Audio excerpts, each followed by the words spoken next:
Il y a une méthode et Laurence Stolazza l'a découverte en lisant un ouvrage. Quel est cet ouvrage et quelle est la méthode?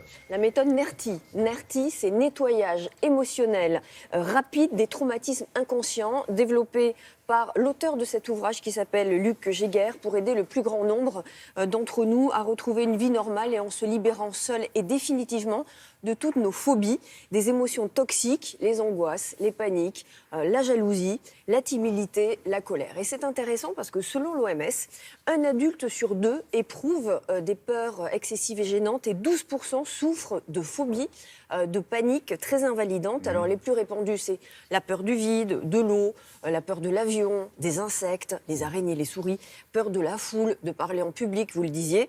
Phobie affective aussi, comme la peur de la séparation ou la peur d'être abandonné. Je vois un crâne. Il y a un centre de la phobie quelque part dans le crâne. C'est le cerveau reptilien, bon c'est le cerveau archaïque et c'est là que se nichent toutes nos anxiétés primitives, si on veut dire, tout ce qui a été engrammé dans notre vie, dans notre enfance souvent, et qui cristallise un petit peu nos peurs. Alors sur quelle thérapie repose cette méthode?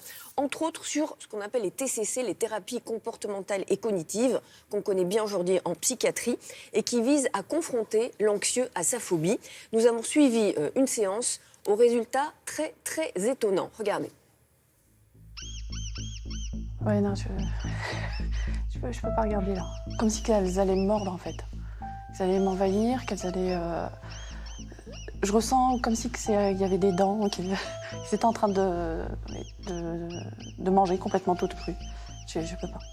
C'est un sentiment d'étouffement. À quel endroit vous sentez cet étouffement? Au niveau de la gorge. Gorge et. Ok, donc parfait. Vous laissez les fourmillements venir, vous laissez l'étouffement venir dans la gorge. Quoi d'autre? J'ai envie de pleurer. À quel endroit vous le sentez? Ça commence à monter. À quel endroit vous le sentez? Au niveau, là, c'est vraiment au niveau du cerveau, là. Ma voix n'a rien à voir dans l'histoire, c'est juste une façon de l'aider à la guider, mais c'est le travail qu'elle a fait intérieurement. Et notamment le fait qu'elle a laissé revivre dans son corps le moment du verrou. J'ai vu une horde de souris, de rats, de mulots arriver sur moi. C'est une angoisse que j'ai ressentie, une peur. Pour l'instant, il y a les palpitations. Oui. Mais les pleurs, ça va. Ok, parfait. Donc on laisse faire.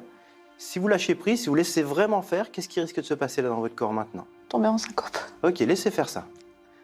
Ce que j'appelle le moment du verrou, c'est le moment où le cerveau reptilien a cru mourir, c'est-à-dire c'est un moment de perte de connaissance, un moment de syncope, qui était en mémoire dans son corps. Et c'est les moments où elle disait « je m'enfonce » ou les moments où elle avait l'impression de tourner. Comment vous le sentez physiquement, cette sensation de tomber en syncope? J'ai encore le cerveau qui réagit en me disant ça va, ça va. Ça continue à tourner? Ah, ça va, là, ça va. C'est plutôt les pleurs qui... Ça, c'est les moments de verrou.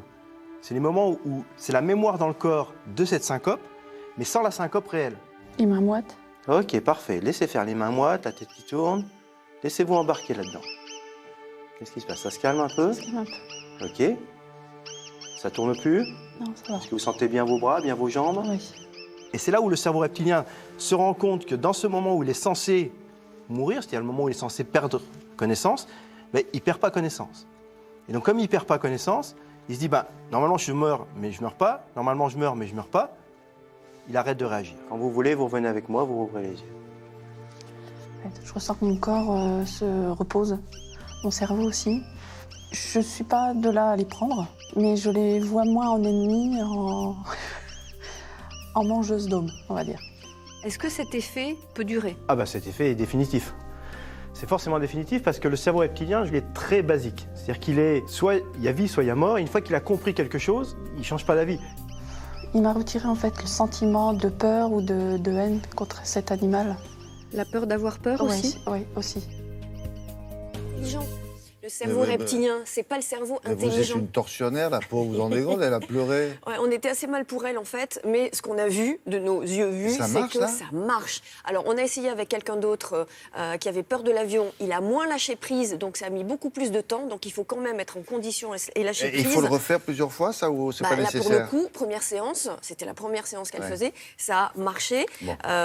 Donc la méthode NERTI, voilà, c'est nouveau. C'est validé et il y Voilà a le bouquin en un question. ouvrage et les infos sur notre site internet aussi. Oui, oui, bien sûr. Merci Laurence.